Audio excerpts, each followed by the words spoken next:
I'm Jeff Morgan. I am here with YG Nyghtstorm. And tell me about yourself, NG, or YG. Well, I'm running for Congress in District 7 in Georgia. We're going to flip that seat from Carolyn Bodeaux because guess what? The country is changing. Georgia is changing. Even Democrats are saying they have had enough of the foolishness. It's time to bring the communities together, man, and put this country right back on track. So you had a very inspiring story to me. Tell me about, like you said, back in 1992, you were homeless, and tell me a little bit about that. Yes, sir. I mean, I grew up just like a lot of people, like millions of people. I grew up in a very broken home, okay? And let's just say me and mom couldn't get along because I looked too much like my father because he hurt up. I got kicked out the house. I was actually homeless, sleeping on the street, beat up, robbed, and literally urinated on.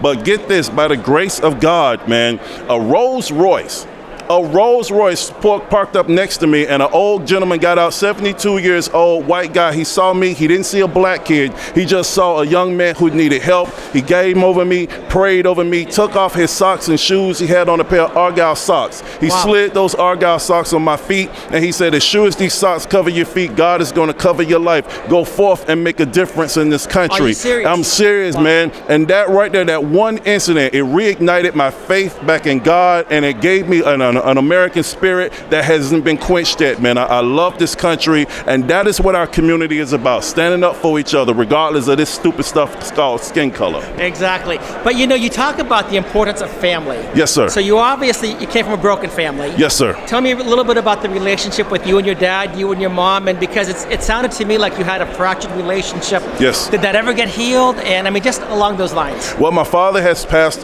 he's passed away in 2007, Lord rest his soul, and my mother and I have rekindled our relationship, so that's good.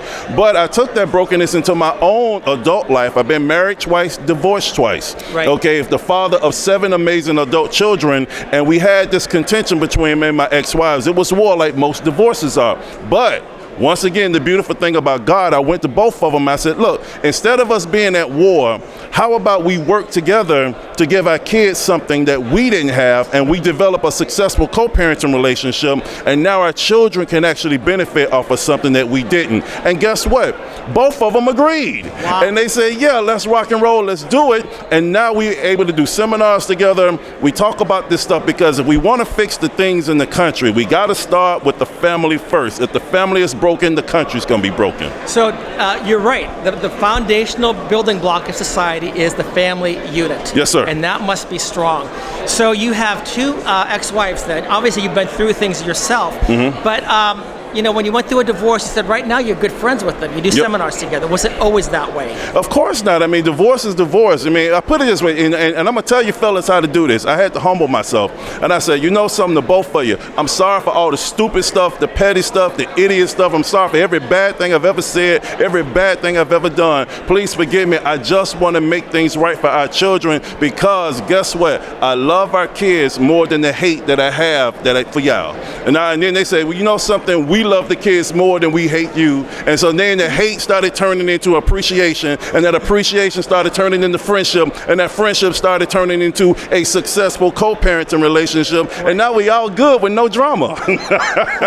That's really pretty amazing. Kids need both parents in their lives. The kids love it, man. The kids love it. It was a great experience for all 7 of them to grow up to see the moms and the dad successfully co-parenting, and it's not crazy at football or at family events. It ain't awkward. It's all good. That's right. So let me ask you another question here. Yes, sir. I mean, you're talking about this stuff, and we go into the family courts. Yes, sir. We see what takes place. Yes, sir. And often, if you look at government policy, if you look at decisions that judges make, if you look at the way attorneys try to pit person against person. Right. Nothing but conflict, nothing but bad comes out of it. And oftentimes with government policy and with the way the judges rule, they often, not always, but often target the father. Yes.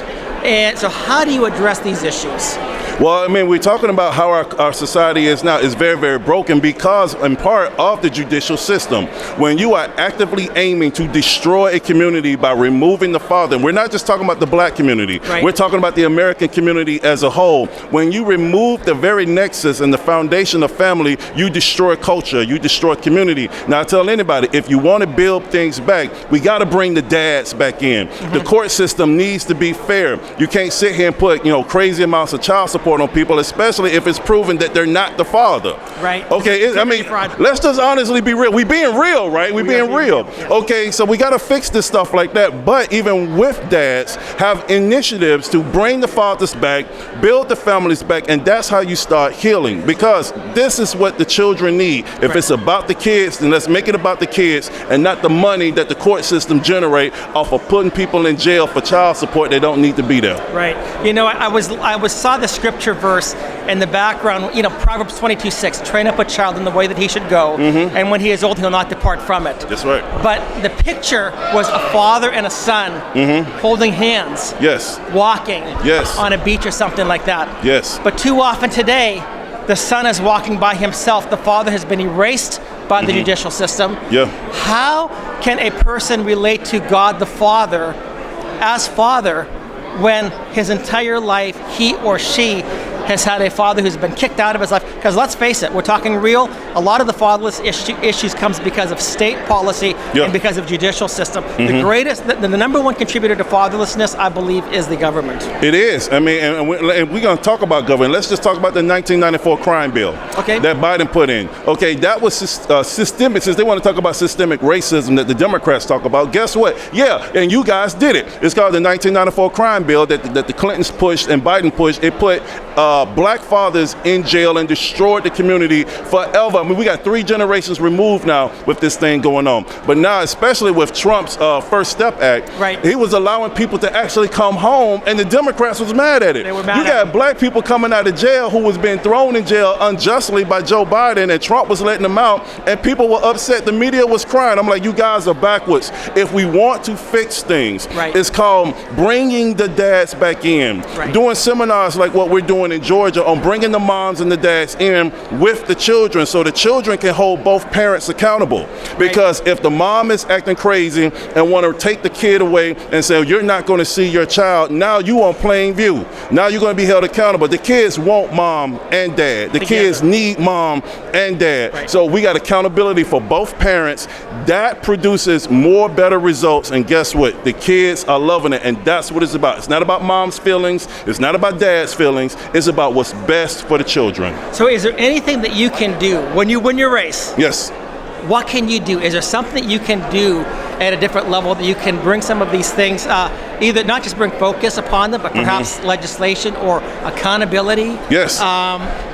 Just tell me what a lot of this stuff is on the state level. Okay, and I can support legislators on the state level to do that, but on the federal level, I can also put that pressure on and say, hey, this is what we need. Okay, we can also point out that the travesties of the judicial system and the damage it has done to our cultures and communities and say, hey, we need to change child support rules. Okay, we need to change even when parents are getting divorced. Why is it automatically maybe the mom gets the kid, but even if the mom is proven to be abusive or whatever, we got to look at the fact of what's going on with both parents and what's best for the child. And we also got to look at the DFAC system, okay? When kids are being removed out of the home, there's a lot of kids who are getting hurt in DFAC's custody right now. So it's a lot of things we have to look at, but we're on the right track right now. The way how the wave is moving right now politically is that people want fathers' rights, and we got to be able to stop these kids from being aborted in the womb.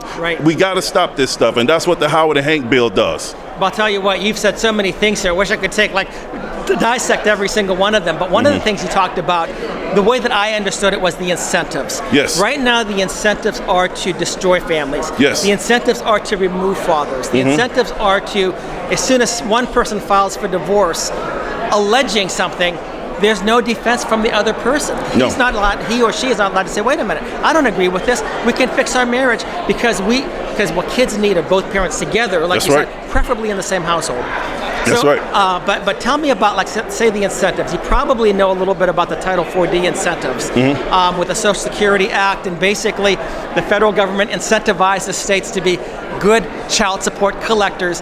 And the way that they do that is a lot of times by kicking one parent out and then saying we're going to give you more money. That's right. And we got to get rid of that, because anytime you have an incentive of removing the father, kicking him out, well, if you kick him out, we're going to give you more money, and then the more kids you have, we're going to give you more money. But guess what that does to the mother? And since, like I said, the Democrats always want to talk about the black community and protecting black women. Wait a minute, just look. Okay. Are you black? Oh, I think so. I think so. Okay, well, did you vote for Biden? No, oh no, I'm not going to, I mean. Then you ain't black. No, I ain't black, right? I mean, for this man to sit here and tell me as much melanin I got in my skin right here, for this man to tell me I'm not black because I ain't vote for him, man, he can go kick rocks and pound sand. But anyway, what I was saying is to remove that and create incentives. What it has done to a lot of black women in communities, especially low-income communities, they have a net worth of less than $5.50 with over $20,000 in debt with multiple children. This is what that kind of incentive does, and it destroys them financially, and we can't move. Now, what we have to do, we have to get rid of that, remove that, get the dad back in, bring those incentives for the parents to be back together, and let's build generational wealth that way. That's how other cultures do it. That's how other communities do it. But this thing of what they're doing in the government, guess what? Open your eyes to see what's going on, and now let's change all that up. So, another thing that you mentioned here, and you kind of alluded to anyway, this act that takes place right here has generational and even transgenerational consequences. Yes, sir. You look at what happens with children that are brought up in broken families, single-parent families. They're more likely to commit crime. They're more likely to be homeless. And you experience that. They're more likely, if you're a boy, you're more likely to rape somebody. Yep. If you're a girl, you're more likely to get pregnant and have an abortion. That's right. All of these things, mental health issues. You're more likely yourself, if you marry somebody, to get divorced. And if you marry somebody whose parents were divorced, it's almost a given. Yep, it is. It is. And all of this is true. I mean, you can look at the statistics, but if you want to look past the numbers, look at reality. Go into the households. Look at what's going on in your household. Look at what's going on in your own household, in your family households. This stuff is jacked up. It's messed up. And everybody's growing up upset, mad, and angry, and uncentered. Right. Why? Because it's been broken. But the best way to fix this is what we've been talking about. Right. Incentivize the family. Right. Focus on building the family back. Right. But we got to do this through legislation on the government level, on the state level first, and then on the federal level, we have to support that. One of the saddest things that I think has taken place, the black family used to be very strong. Yes. It survived Jim Crow. Yes. What it did not survive was the Great Society. It did not. Kick the father out and we'll give you a paycheck.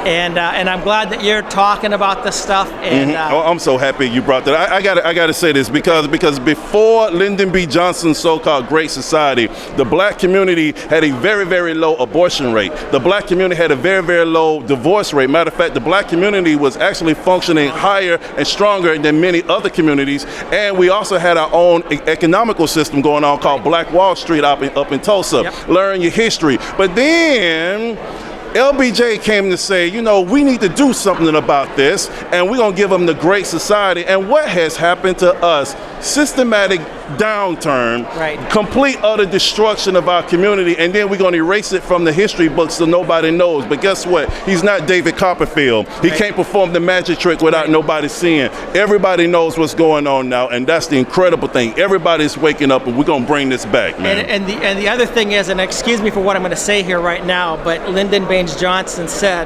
that basically he was going to get, and I use the polite word, the black community. He didn't use that word though. No. To vote for him for the next 100 years. Well, he said this. He said, I will have those Negroes. We'll say Negroes, but he said the other hyphenated N word. He said, I'll have those Negroes voting for us for the next 200 years. Let's give them these handouts. Let's give them their own self-destruction because they're not going to know any better. And for a long time, it has worked. Our community population hasn't grown past 12 to 14% in 60 years. Ask yourself the question of why. We're killing ourselves, okay? We got the welfare system that's holding us down economically and financially where we can't grow for generational wealth. And guess what? They're also promoting us killing ourselves in the streets through the music industry and the entertainment industry. They are pushing this. The Democrat Party will take a rapper who will talk about killing us, give them millions of dollars in contracts, but then take a brother like myself who's saying, let's save our families and call us sellouts. Ain't that something? That is something. So YG, if somebody wants to follow you either politically or to know more about your seminars, tell us how they can contact you, how they can learn about the seminars, maybe attend them. I don't know if you go around the states or if you just... I do. Okay. Tell us a little bit about that contact information, because I think At this point, you piqued a lot of interest. Okay, just go to YG, 2 letters, YGforcongress.com. You can reach me there, YG is for it Congress. for or FOR? FOR, YG4Congress.com. And trust me, and the YG school tour is coming. It's called the YG Beautiful America Tour, where we're actually going into schools and we're talking about bringing these things together with race and saying how beautiful this country is of us uniting and how children are empowered when they connect with each other and embrace America and embrace that patriotism and go for the American dream. That is what it's all about, brother. Wow. Brother, I cannot tell you what a pleasure it was to meet you, to talk with you. God bless you. Yes, sir. Take that, George, and turn it back red again. Let's go, Georgia. Let's go get them, baby. And by the way, are black people for Trump?